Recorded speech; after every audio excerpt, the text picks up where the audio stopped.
And more people died of COVID-19 in the US on Wednesday than in the 9/11 terror attacks. The record death toll of 3,124 people came as regulators indicated they're about to give approval for the first vaccine produced by Pfizer and BioNTech. The number of COVID-19 hospitalizations has also reached a record high of nearly 107,000 people. For more on these alarming COVID figures from the US, I'm joined now by the epidemiologist Isaac Bogosh, who's joining us from Toronto. Just as the vaccine seems to be on the horizon, the US hits its highest daily death toll figure. How bad is this situation in the US? It's really unfortunate to watch. It really is bad. We're watching various healthcare systems there that are getting stretched to and even beyond capacity.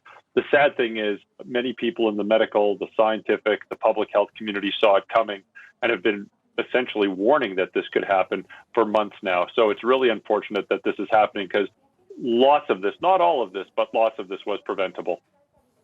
Centre for Disease Control currently meeting, going to decide whether they're going to give approval to this vaccine or not. Could a rapid approval process bring this back under control? And what sort of timescale are we looking at? You know, it certainly can. Of course, it's going to take time. It's not like flicking a light switch and all of a sudden these problems are going to go away. It's going to take time to roll vaccines out to priority populations, then, of course, the community at large. But the United States has tremendous resources. And when we hear about their plans to roll out these vaccines en masse, it's a pretty impressive task.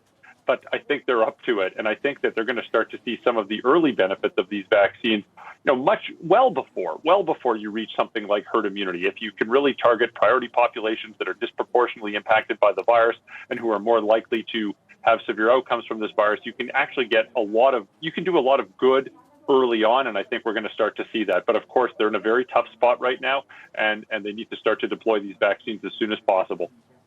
So as opposed to vaccinating the whole of the country and having hubs dotted everywhere like the UK is doing, would the US be better in having more hubs, say, in places that have got the highest concentration of COVID cases?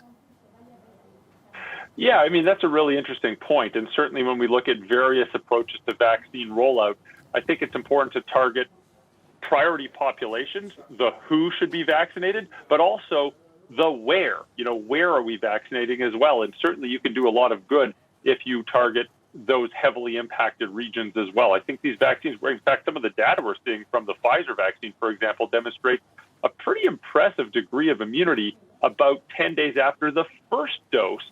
And it's a 2-dose vaccine. Of course, people should still get their second dose, but we might even start to see benefits if enough people are vaccinated early on, even after the first dose.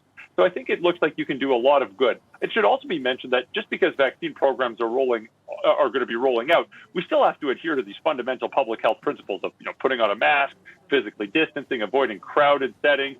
But I think once vaccine programs are rolled out and more people in the population are vaccinated, we'll probably start to see a gradual lifting of these restrictions.